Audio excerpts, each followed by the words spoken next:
Нурлат районы тарихи урыннарга бай, региона әһәмияткә ия 7 тарихи архитектура һәйкәленең булуы район халкының гына түгел, ә киләчәктә туристларны җәлеп итү өчен зур мөмкинлек бирә. Әмма аңа кадәр бу юнәлештә башкарасы эшләр байтак.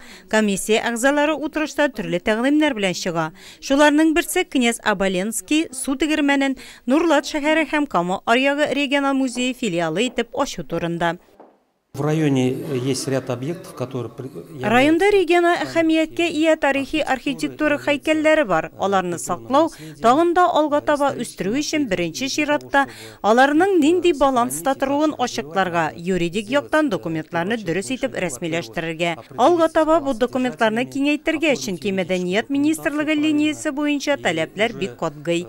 Ел саен бу объектлар тикшерелеп торыла. Киләчәктә әлеге объектлар белән грантка катнашу үшін кирәк бу.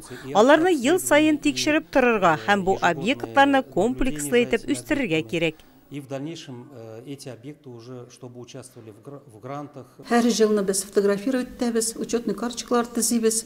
Жаңа капитальный ремонттан соң жаңа төзегән памятникларга актларында составлять итәргә кирәк, учетный карточкаларында ясарга кирәк. Күп кенә тарихи объектлар авыл җирлекләрендә урнашкан, мәсәлән, Кизләү авылында мәдрәсә, Кәкре атауда бер гасырлык мәчет, Биләр озеро авылында чиркәү.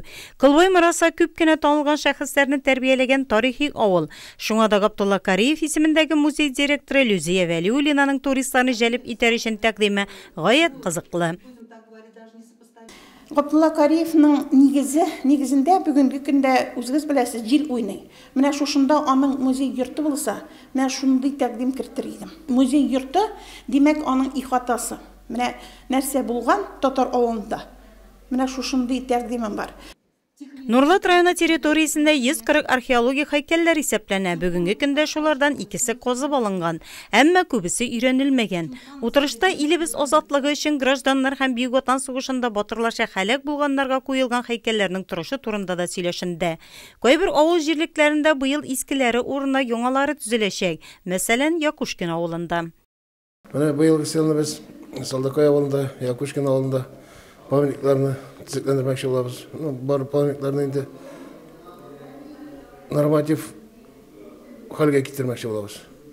2010 елда без аларны төзәткән идек.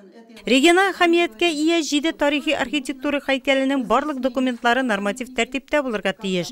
Утырыш барышында комиссия әгъзаларына шулар хакында җентекләп аңлатылды.